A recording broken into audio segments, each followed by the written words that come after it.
उत्तराखंड सरकार ने प्रदेश में अखरोट की खेती को बढ़ावा देने के लिए 6000 फीट से ऊपर के लगभग 200 वन पंचायतों में अखरोट की पौधरोपण और बड़ी बड़ी वॉलनट प्लांट्स की नर्सरी तैयार की है। राज्य सरकार का लक्ष्य है पहाड़ के किसानों में आमदनी की वृद्धि और खुशहाली के नए रास्ते खुले। अल्मोड़ा, रानीखेत, गैरसैंण, कपकोट, मसूरी सहित कई इलाकों में उच्च क्वालिटी के अखरोट की पैदावार बढ़ाने के लिए उत्तराखंड जायका वानिकी परियोजना के साथ मिलकर प्रदेश सरकार बड़ी संख्या में किसानों को अखरोट की खेती से जोड़ रही है। हम इसलिए बढ़ा रहे हैं कि हमारी आमदनी बढ़े। अगर ऐसी उम्मीद है कि जल्दी फल आ जाएगा, 5 साल या 3 साल जब भी आएगा, तो उससे हमारी आमदनी बढ़ने का स्रोत है। प्रदेश सरकार की दूरदर्शी सोच का नतीजा है कि अब तक प्रदेश में रिकॉर्ड संख्या में बेहतरीन पौधों की नर्सरी तैयार की जा रही है। सिंचाई के लिए जल स्रोतों को तैयार किया जा रहा है और महिलाओं को खास तौर पर अखरोट के पौध के रोपण और रखरखाव की ट्रेनिंग दी जा रही है। प्रदेश में 4000 किसान 26,000 से ज्यादा पौधों के जरिए आज वॉलनट फार्मिंग कर रहे हैं। अखरोट उत्पादन के क्षेत्र में उत्तराखंड को नंबर 1 बनाने और किसानों की आमदनी में बढ़ोतरी कर उन्हें समृद्ध बनाने की दिशा में आगे बढ़ रही है उत्तराखंड सरकार। धामी सरकार का यही प्रयास किसानों का हो चहुमुखी विकास। उत्तराखंड की ग्रामीण महिलाएं आज पशुपालन और डेयरी उत्पादन से जुड़कर न सिर्फ खुद को आत्मनिर्भर बना रही हैं, बल्कि प्रदेश के विकास में भी बढ़ चढ़कर भागीदारी निभा रही है। उत्तराखंड सरकार और जायका वानिकी परियोजना ने ग्रामीण महिलाओं को डेयरी उद्योग से जोड़ने के लिए पहाड़ों में जगह जगह मिल्क कलेक्शन सेंटर खोले हैं, जहां दुग्ध व्यवसायी महिलाएं अब आसानी से दूध बेचकर अपनी आमदनी बढ़ा रही हैं। जब से यहाँ पर डेयरी खुली है तब से उन्हें यहाँ पर काफी समय की बचत भी मिलती है और यहाँ पर दूध के जो रेट है वो भी अच्छे दिए जा रहे हैं। उत्तराखंड सरकार के कुशल मार्गदर्शन में महिलाएं स्थानीय रोजगार को अपनाते हुए मिल्क प्रोडक्ट्स और कई उत्पाद तैयार कर रही हैं। पशुपालन, पहाड़ी अनाजों की खेती के साथ साथ अब डेयरी और दुग्ध उत्पादों से भी महिलाओं ने अपनी पहचान बनाई है। महिला सशक्तिकरण और स्वरोजगार का बेहतरीन उदाहरण बनी पहाड़ की महिलाएं कोरोना काल के बाद अपने लक्ष्य की ओर बढ़ते हुए मिल्क कलेक्शन सेंटर के सहयोग से पशुपालकों की आमदनी बढ़ाने में भी शानदार भूमिका निभा रही हैं। संतुष्टि, आत्मविश्वास और आत्मनिर्भरता की ये मुस्कुराती तस्वीरें पहचान बन रही हैं उत्तराखंड सरकार की कामयाबी की। उत्तराखंड सरकार के संग नारी सशक्तिकरण के बढ़ते कदम। आपकी लाडली हंसते हंसते कब इतनी बड़ी हो गई पता ही नहीं चला ना। तो मासिक के शुरू होते ही क्यों फीकी पड़े उसकी हंसी। आप समझाएं उसे खुशी खुशी किशोर अवस्था में जाने के तरीके, ताकि वो स्वस्थ रह सके। उसे बताएं कि स्वस्थ रहने के लिए वो अपनाए सही मासिक इंतजाम, जैसे साफ सफाई और स्वच्छ साधन का प्रयोग। बेटी हुई है बड़ी तो खुशियाँ क्यों न बढ़े।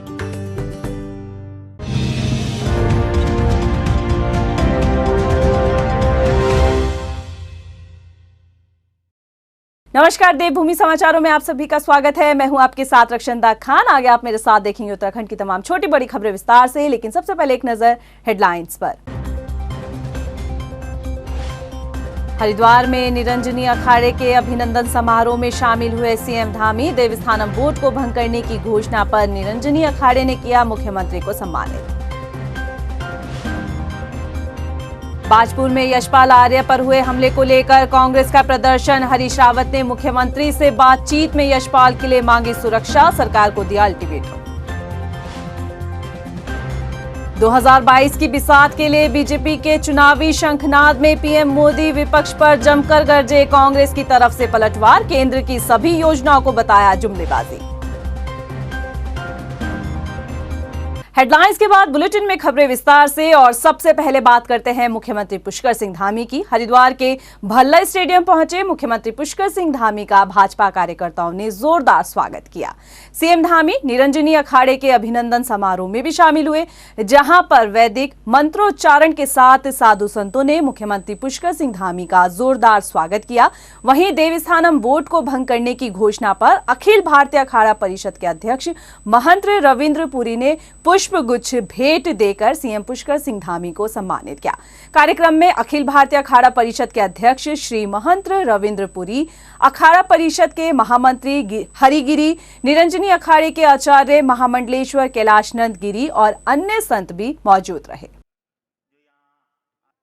नौसेना दिवस के मौके पर देहरादून राजपुर रोड स्थित राष्ट्रीय जल सर्वेक्षण कार्यालय में कार्यक्रम का आयोजन किया गया। कार्यक्रम में राज्यपाल लेफ्टिनेंट जनरल गुरमीत सिंह के साथ मुख्यमंत्री पुष्कर सिंह धामी ने भी शिरकत की। इस दौरान राज्यपाल और मुख्यमंत्री ने Indian list of radio signal स्मारिका के 5वें संस्करण का संयुक्त रूप से विमोचन किया और नौसेना की प्रदर्शनी का भी अवलोकन किया। पूर्व कैबिनेट मंत्री यशपाल आर्य और उनके बेटे संजीव आर्य के ऊपर हुए हमले के लिए मुख्यमंत्री पुष्कर सिंह धामी और शिक्षा मंत्री अरविंद पांडे पर साजिश का आरोप लगाया गया है। यशपाल आर्य और संजीव आर्य पर हुए जानलेवा हमले के बाद बाजपुर पुलिस ने कुलविंदर सिंह किद्दा के ऊपर मुकदमा दर्ज कर लिया है। यशपाल आर्य ने कहा है कि इस हमले के पीछे राज्य के शिक्षा मंत्री अरविंद पांडे और मुख्यमंत्री पुष्कर सिंह धामी की साजिश है और यही नहीं, उनके इशारे पर बाहुबली कुलविंदर सिंह किद्दा ने अपने साथियों के साथ मिलकर ये हमला किया है। मतलब ये पूरी प्लान था, सुनियोजित षड्यंत्र था और इसमें पूरे प्रदेश के मुख्यमंत्री को आरोप लगाना चाहूँगा। आरोप नहीं, सच है कि उन्होंने उनके इशारे पर और प्रदेश के मंत्री अरविंद पांडे के इशारे पर और जो कांग्रेस का जो एक नेता है, जो किसान नेता कहता है, ये उसका आजकल उसका ये कुलविंदर सिंह किद्दा उसका शागिर्द बना हुआ है। इन सब की साजिश से मुझ पर हमला हुआ है। आज राजपुर में कल यशपाल आर्य समेत उनके बेटे पर हमला हुआ और इसके बाद से अब कांग्रेस में आक्रोश का माहौल है। देहरादून में इसके विरोध में कांग्रेसियों ने सीएम आवास कूच किया। हालांकि पुलिस ने बैरिकेड लगाकर उनको हाथीबड़ कला पर ही रोक दिया, जिसके विरोध में कांग्रेसी सड़क पर उतर आए और धरना प्रदर्शन करने लगे और धरना बैठकर बता दें कि नारेबाजी करने लगे। कांग्रेस चुनाव कैंपेन कमेटी के अध्यक्ष हरीश रावत भी अपना समर्थन देने के लिए धरना स्थल पर पहुंचे। कांग्रेसी यशपाल आर्य पर हुए हमले के खिलाफ कार्रवाई की मांग पर अड़े हैं। कांग्रेस पूरी शक्ति के साथ, बल्कि सारे राज्य की जनता इस जो यशपाल आर्य जी पर प्राणघातक हमला हुआ है, ये प्राणघातक हमला है। इनको जान से मार देने की साजिश का हिस्सा लगता है। हम पूरी कांग्रेस, पूरा उत्तराखंड इस कृत्य की घोर निंदा करता है और जिस तरीके से यशपाल आर्य जी से सुरक्षा हटाई गई है, उससे साफ जाहिर होता है कि एक षड्यंत्र बनाया गया। इससे पहले पूर्व मुख्यमंत्री हरीश रावत और कांग्रेस प्रदेश अध्यक्ष गणेश गोदिया हल्द्वानी पहुंचे, जहां दोनों नेताओं ने उनका हालचाल जाना और इस दौरान हरीश रावत ने प्रदेश सरकार पर जमकर हमला बोला। हरीश रावत ने कहा कि राजनीति में हिंसा के लिए कोई जगह नहीं है। वहीं कांग्रेस प्रदेश अध्यक्ष गणेश गोदियाल ने भी इस हमले को लेकर भाजपा सरकार पर आरोप लगाया और तत्काल दोषियों के खिलाफ कड़ी कार्रवाई की मांग की। वैसे तो लोकतंत्र में इस प्रकार की हिंसक घटनाओं का कोई स्थान नहीं होना चाहिए, लेकिन भारतीय जनता पार्टी के राज में और खास करके इस डबल इंजन के राज में, जो कि केंद्र में भी वही विचारधारा और राज्य में भी वही विचारधारा शासन कर रही है, इस प्रकार की घटनाएं ये दर्शाती हैं कि भारतीय जनता पार्टी प्रतिशोध की राजनीति में विश्वास रखती है। यशपाल आर्य जी के लिए न्याय के लिए मांग करेंगे, उनके साथ न्याय होगा। हमने मांग की है कि सरकार उन्हें पुलिस उचित प्रोटेक्शन दे। इस घटना के दोषियों को सरकार अरेस्ट कर। गदरपुर में कांग्रेस कार्यकर्ताओं ने कैबिनेट मंत्री अरविंद पांडे का पुतला फूका, साथ ही अरविंद पांडे के खिलाफ जमकर नारेबाजी की। बता दें कि शनिवार को कांग्रेस नेता यशपाल आर्य के काफिले पर हमला हुआ था। कांग्रेस का आरोप है कि यह हमला कैबिनेट मंत्री अरविंद पांडे के इशारे पर कराया गया है। हालांकि पुलिस ने आरोपी को पकड़ लिया है। कांग्रेस पार्टी के पूर्व अध्यक्ष, प्रदेश अध्यक्ष, पूर्व कैबिनेट मंत्री माननीय यशपाल जी के ऊपर कल एक कातिलाना हमला हुआ है। ब्लॉक कांग्रेस कमेटी की तत्वाधान में आज हमने भाजपा सरकार, मुख्यमंत्री पुष्कर सिंह धामी का पुतला फूंका है और हमारी ये मांग है कि शीघ्र ही उन जघन्य लोगों के खिलाफ को गिरफ्तार किया जाए और उनके खिलाफ कड़ी से कड़ी कार्रवाई की जाए। नरेंद्र नगर में युवा कल्याण विभाग ने बौराड़ी स्टेडियम में खेल महाकुंभ का आयोजन किया, जिसमें प्रतिभागियों ने बढ़ चढ़कर हिस्सा लिया। जिला युवा कल्याण अधिकारी मुकेश डीमरी ने कहा कि खेलों को बढ़ावा देने और खिलाड़ियों को प्रोत्साहित करने के लिए ये आयोजन किया गया है। ये हमारी जो खेल महाकुंभ 2021 की प्रतियोगिताएं हैं, इसमें शासन ने बहुत अच्छा निर्णय लिया है कि आयु वर्ग 14, 17 और 21 अंडर 14, अंडर 17 और अंडर 21 में हमारे बॉयज़ एंड गर्ल्स का पार्टिसिपेशन है। सबसे पहले इन प्रतियोगिताओं को हमने न्याय पंचायत स्तर पर आयोजित किया। इसके पश्चात जो बच्चे हमारे वहां पर फर्स्ट प्लेस पाए हैं न्याय पंचायत पर, उनकी प्रतियोगिताएं विकास खंड स्तर पर हमारे क्षेत्रीय युवा कल्याण अधिकारियों के द्वारा आयोजित की गई हैं। रुड़की में दुष्कर्म पीड़िता के पक्ष में कोतवाली पहुंचे भीम आर्मी के कार्यकर्ताओं ने जोरदार हंगामा किया है। आपको बता दें कि कार्यकर्ता आरोपी युवक की गिरफ्तारी की मांग पर अड़े रहे और इस दौरान पूर्व जिला महासचिव ने दरोगा को लाठी डंडों से मारने की भी धमकी दे डाली, जिसके बाद पुलिस ने हंगामा कर रहे सभी कार्यकर्ताओं को लाठियां फटकार कर दौड़ाया और इतना ही नहीं, पुलिस को धमकी दे रहे भीम आर्मी के 2 पदाधिकारियों को हिरासत में भी लिया गया है। वहीं पीएम मोदी के दौरे को लेकर कांग्रेस ने भी हमला बोला है। कांग्रेस ने प्रधानमंत्री नरेंद्र मोदी द्वारा की गई 18,000 करोड़ की योजनाओं को जुमला करार देते हुए कहा है कि भाजपा जनता को गुमराह करने का काम कर रही है। पूर्व मुख्यमंत्री हरीश रावत ने कहा है कि प्रधानमंत्री चुनावी जुमलों की बारिश कर गए हैं। उत्तराखंड के जो सवाल थे उनको नजरअंदाज करना उत्तराखंड की जनता का अपमान है। उन्होंने कहा कि पहाड़ के पानी और जवानी की बात भी उनकी बेईमानी है, क्योंकि युवाओं को रोजगार देने के बजाय लाखों लोगों का रोजगार छीना गया है। प्रधानमंत्री जी ने बहुत लंबा भाषण दिया, मगर उम्मीदें बढ़ाने वाला भाषण, केवल राजनीतिक भाषण दिया, जिस भाषण में जुमलों की बरसात हुई।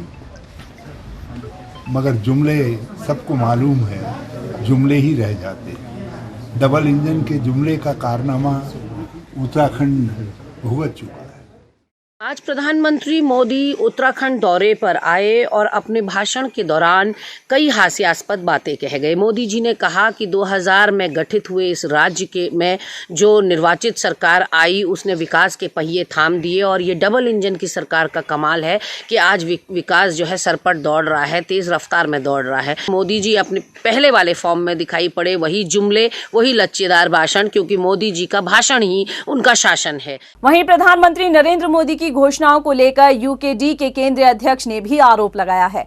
बता दें, जो घोषणा की गई है, उन्होंने कहा है कि ये सब कागजों की घोषणाएं हैं, लेकिन धरातल पर कुछ हुआ ही नहीं।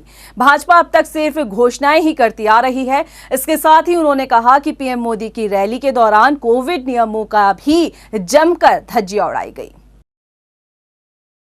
अब ये ऐसे 18,000 करोड़ और ये तो बहुत कुछ हो गया है, ये कागजों में है, घोषणाओं में है, लेकिन धरातल में क्या है ये तो अभी किसी को पता नहीं है। और मोदी जी आज 1 लाख लोगों को यहाँ इकट्ठा किए। क्या उत्तराखंड को नए ओमिक्रॉन वेरिएंट के हवाले करके चले गए मोदी जी? हमको 18,000 करोड़ तो जब कब मिलेगा, क्या मिलेगा, वो तो बात की बात है, मिलने का भी मुश्किल है। लेकिन यहाँ कोरोना फैला के चले गए हैं, तो उसकी जवाबदेही किसकी होगी? 2022 की बिसात बिछने से पहले ही कांग्रेस और बीजेपी में दल बदल की राजनीति का खेल खूब खेला गया। इसी सियासी खेल के बाद सूबे की 5 विधानसभा सीट पर सियासी समीकरण पूरी तरीके से बदल चुके हैं। वो कौन सी सीटें हैं जिन पर चुनाव के असर देखने को मिलेंगे और नफा नुकसान के लिहाज से सियासी दल कैसे डैमेज कंट्रोल करेंगे, आपको इस रिपोर्ट में दिखाते हैं। उत्तराखंड में चुनावी साल में बीजेपी और कांग्रेस में हुए दल बदल के बाद सियासी दलों के राजनीतिक दांव से विधानसभाओं के समीकरण बदलते नजर आ रहे हैं। बीते दिनों 5 विधायकों ने पाला बदला है। इससे क्षेत्रीय समीकरणों पर असर दिखने लगा है। देखा जाए तो दल बदल की शुरुआत भाजपा खेमे से हुई। भाजपा ने धनौल्टी से निर्दलीय विधायक प्रीतम पवार को अपने पाले में लाकर कांग्रेस को चुनौती दे डाली। प्रीतम कांग्रेस में मंत्री रहने के साथ धनौल्टी विधानसभा से पहले यमुनोत्री का प्रतिनिधित्व कर चुके हैं, लेकिन अब बीजेपी के स्थानीय नेताओं को धनौल्टी और यमुनोत्री विधानसभा दोनों सीट पर सियासी जमीन खिसकती दिख रही है। प्रीतम के बाद पुरोला से विधायक राजकुमार ने बीजेपी का दामन थामा, जो पुरोला सुरक्षित सीट से विधायक थे। इससे पहले राजकुमार सहसपुर विधानसभा से चुनाव लड़ चुके हैं, लेकिन अब वो देहरादून की राजपुर सीट से भी कोशिश कर रहे हैं। इस तरह से राजकुमार के आने से बीजेपी के 3 विधानसभा सीटों पर असर पड़ता दिखाई दे रहा है। पहली पुरोला विधानसभा, दूसरी सहसपुर और तीसरी राजपुर सीट। सहसपुर और राजपुर विधानसभा सीट पर बीजेपी सिटिंग विधायक और पुरोला सीट पर पूर्व प्रत्याशी भी अपनी दावेदारी को लेकर परेशान है। राजकुमार के बाद भीमताल से निर्दलीय विधायक राम सिंह केड़ा बीजेपी में आए, जिनका लंबे वक्त तक पार्टी में आने का विरोध दिखा। 5 साल तक पार्टी के कार्यकर्ताओं ने जो तैयारी की, उसको लेकर अब पार्टी उम्मीदवारों में नाराजगी है। और अब बात कांग्रेस की। कांग्रेस ने एक साथ 2 विधायक यशपाल आर्य और संजीव आर्य को अपने पाले में ले लिया है। यशपाल बाजपुर और संजीव नैनीताल सीट से विधायक हैं। इन दोनों सीटों पर अब कांग्रेस का गणित गड़बड़ा गया है। सबसे ज्यादा विरोध नैनीताल सीट को लेकर है। यहाँ से कांग्रेस की महिला मोर्चा अध्यक्ष सरिता आर्य को टिकट कटने का डर सताने लगा है। इतना ही नहीं, अंदरूनी खबरों के मुताबिक कांग्रेस के कई बड़े नेता पिता बेटे की वापसी को पचा नहीं पा रहे और इन दोनों के कांग्रेस में आने से 2 सीटों पर समीकरण बदल गए हैं, जिसका कांग्रेस को नुकसान हो सकता है। बीजेपी हो या कांग्रेस, दल बदल कराने वाले दलों ने विधायकों को अपने पाले में लाने के लिए टिकट का भरोसा तो दिलाया होगा ही। इससे साफ है कि चुनाव से पहले पाला बदलने वाले विधायक खुद के लिए नए सिरे से संभावना तलाश रहे होंगे। इसमें अपने समर्थकों के अलावा पार्टी के कैडर वोट भी हैं, जिनका चुनाव में साथ मिलना जरूरी है। हालांकि पार्टी अपने कार्यकर्ताओं को किस तरह समझाती है या यूं कहें कि डैमेज कंट्रोल कैसे करती है, ये देखना दिलचस्प होगा। Bureau report, time TV, Dehradun. जहां चुनाव में दल बदल की राजनीति आम बात होती है, तो उत्तराखंड के राजनीतिक इतिहास में बीजेपी कांग्रेस के 8 ऐसे नेता भी हैं जिनके सियासी किले को अभी तक कोई भेद नहीं पाया। 2022 की बिसात में एक बार फिर से ये 8 नेता खुद को अजय साबित करने के लिए पुरजोर कोशिश कर रहे हैं और मोर्चाबंदी पर भी जुट चुके हैं। आपको दिखाते हैं इस रिपोर्ट में कि ये 8 नेता कौन है। मिशन 2022 की रणभेरी बजने से पहले ही बीजेपी कांग्रेस में दल बदल की खूब राजनीति हुई, लेकिन इस दल बदल की राजनीति के बीच उत्तराखंड के राजनीतिक इतिहास इस बात का भी गवाह है कि 8 नेता ऐसे हैं जिनके किलों को कोई भेद नहीं पाया। इन 8 नेताओं में से कुछ तो ऐसे भी हैं जो लगातार अपना वोट प्रतिशत बढ़ा रहे हैं। फिर चाहे एंटी इनकम्बेंसी रही हो या फिर मोदी लहर, ये सभी हर बार जनता में अपनी पैठ साबित करने में कामयाब रहे हैं। चलिए सिलसिलेवार हम आपको इन 8 नेताओं के बारे में थोड़ा विस्तार से बताते और समझाते हैं। मदन कौशिक हरिद्वार विधानसभा सीट से लगातार अपना परचम बुलंद करते आ रहे हैं। 2007 में बीसी खंडूरी और रमेश पोखरियाल निशंक और फिर त्रिवेंद्र रावत सरकार में कैबिनेट मंत्री रह चुके हैं। अब बीजेपी के अध्यक्ष के नाते दोबारा पार्टी को सत्ता में लाने की जिम्मेदारी इनके कंधों पर है। दूसरे नंबर पर कांग्रेस के प्रीतम सिंह है। प्रीतम सिंह का चक्राता में अपना एक रुतबा आज तक कायम है। साल 2004 और 2012 में प्रीतम कैबिनेट मंत्री रहे हैं। साल 2017 में कांग्रेस के प्रदेश अध्यक्ष और मौजूदा वक्त में नेता प्रतिपक्ष की भूमिका अदा कर रहे हैं। कैंट से बीजेपी विधायक हरवंश कपूर का राजनीतिक इतिहास यूपी के वक्त से कायम है। साल 1989 से लगातार विधायक निर्वाचित होते आ रहे हैं। वो 4 बार यूपी में विधायक रहने के साथ उत्तराखंड में कैबिनेट मंत्री के साथ ही विधानसभा के अध्यक्ष भी रह चुके हैं। अल्मोड़ा विधानसभा सीट से कांग्रेस विधायक कुंजवाल को लगभग 76 साल का लंबा राजनीतिक अनुभव है और कुंजवाल अपनी सादगी के लिए जाने जाते हैं। जागेश्वर विधानसभा सीट से कुंजवाल लगातार 4 बार जीत चुके हैं। कांग्रेस सरकार में साल 2002 में कैबिनेट मंत्री और साल 2012 में विधानसभा अध्यक्ष भी रह चुके हैं। उधर बिशन सिंह चुफाल डीडीहाट विधानसभा सीट से बीजेपी के विधायक हैं। चुफाल खंडूरी और निशंक सरकार में मंत्री रहे हैं। साल 2017 में त्रिवेंद्र सरकार में हालांकि उन्हें जगह नहीं मिल पाई, लेकिन पुष्कर धामी सरकार में चुफाल फिर कैबिनेट मंत्री बने। गदरपुर विधानसभा सीट से बीजेपी विधायक अरविंद पांडे पहले साल 2002 और 2007 में बाजपुर विधानसभा सीट से निर्वाचित हुए, मगर परिसीमन के बाद उनके क्षेत्र का काफी हिस्सा गदरपुर सीट पर शामिल हो गया। यहाँ भी उनका जलवा अभी तक बरकरार है। अरविंद पांडे 30 साल की उम्र में विधायक बन गए थे। मौजूदा धामी सरकार में वो कैबिनेट मंत्री हैं। काशीपुर विधानसभा सीट से बीजेपी के टिकट पर हरभजन सिंह लगातार 4 बार निर्वाचित होते आ रहे हैं। वहीं सुर्खियों में छाए रहने वाले कुंवर प्रणव सिंह एकमात्र ऐसे विधायक हैं जो निर्दलीय के साथ ही कांग्रेस भाजपा के टिकट पर विधायक बने। 2002 में लक्सर से निर्दलीय विधायक जीते, फिर 2007 में लक्सर, 2012 में खानपुर से कांग्रेस से, जबकि 2017 में भाजपा के टिकट पर उन्होंने जीत हासिल की। तो उत्तराखंड की राजनीति में बीजेपी कांग्रेस के ये वो 8 नेता हैं जो अपने विरोधियों को 13 से लेकर 39% के अंतर से अपने प्रतिद्वंदी को हराने में कामयाब रहे हैं। फिर चाहे मोदी लहर का जादू हो या फिर खंडूरी और निशम का जलवा, लेकिन इन 8 नेताओं के किले को भेदने में हर कोई नाकाम रहा है। अब 2022 की बिसात में क्या इन नेताओं के किले को कोई हिला पाएगा, ये देखने वाली बात होगी। टाइम टीवी के लिए ब्यूरो रिपोर्ट, देहरादून। फिलहाल बुलेटिन में इतना ही, मुझे दीजिए इजाजत, लेकिन चलते चलते एक नजर हेडलाइंस पर। नमस्कार। हरिद्वार में निरंजनी अखाड़े के अभिनंदन समारोह में शामिल हुए सीएम धामी। देवस्थानम बोर्ड को भंग करने की घोषणा पर निरंजनी अखाड़े ने किया मुख्यमंत्री को सम्मानित। बाजपुर में यशपाल आर्य पर हुए हमले को लेकर कांग्रेस का प्रदर्शन। हरीश रावत ने मुख्यमंत्री से बातचीत में यशपाल के लिए मांगी सुरक्षा, सरकार को दिया अल्टीमेटम। 2022 की बिसात के लिए बीजेपी के चुनावी शंखनाद में पीएम मोदी विपक्ष पर जमकर गरजे। कांग्रेस की तरफ से पलटवार, केंद्र की सभी योजनाओं को बताया जुमलेबाजी।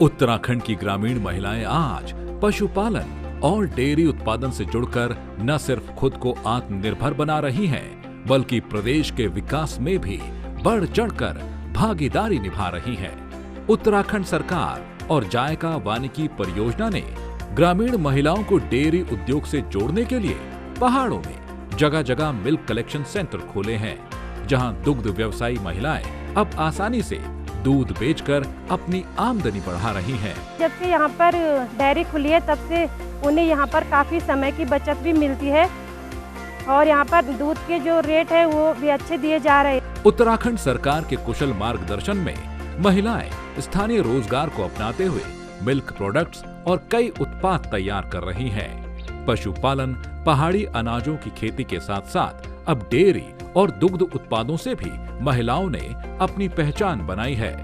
महिला सशक्तिकरण और स्वरोजगार का बेहतरीन उदाहरण बनी पहाड़ की महिलाएं कोरोना काल के बाद अपने लक्ष्य की ओर बढ़ते हुए मिल्क कलेक्शन सेंटर के सहयोग से पशुपालकों की आमदनी बढ़ाने में भी शानदार भूमिका निभा रही हैं। संतुष्टि, आत्मविश्वास और आत्मनिर्भरता की ये मुस्कुराती तस्वीरें पहचान बन रही हैं उत्तराखंड सरकार की कामयाबी की। उत्तराखंड सरकार के संग नारी सशक्तिकरण के बढ़ते कदम। उत्तराखंड के ग्रामीण युवाओं और महिलाओं को स्वरोजगार से जोड़ने के लिए राज्य सरकार जैविक शहद उत्पादन को बढ़ावा दे रही है। न्याय पंचायत स्तर पर मधु ग्राम बनाने की ओर आगे बढ़ रही उत्तराखंड सरकार राज्य में फल, सब्जी, फूलों की खेती के साथ ही शहद उत्पादन के जरिए किसानों की आर्थिकी भी मजबूत बना रही है। मधुमक्खी के जो बॉक्स हैं हमें घर आके सरकार द्वारा दिए गए, लाभदायक है ये और बड़ा महंगा बिकता भी है बाजार में। नरेंद्र नगर की सकलाना रेंज हो या अल्मोड़ा में रानीखेत के किसान मधुमक्खी पालन और शहद उत्पादन से जुड़कर ये मौन पालक आज राज्य सरकार की योजनाओं का लाभ उठाते हुए खुद को आत्मनिर्भर बना रहे हैं। समृद्धि की मिठास इनके मुस्कुराते चेहरों पर दिखाई दे रही है। उत्तराखंड में 6000 से अधिक मौन पालक, सालाना 2200 मीट्रिक टन शहद का उत्पादन, सालाना उत्तराखंड से 200 करोड़ का शहद निर्यात। उत्तराखंड सरकार प्रत्येक जिलों में बना रही मधु ग्राम, किसानों को आदर्श मधुमक्खी पालन, ऋतुवार प्रबंधन, मधुमक्खी पालन में समस्या और समाधान, डंक रहित मधुमक्खी पालन पर ट्रेनिंग दी जा रही है।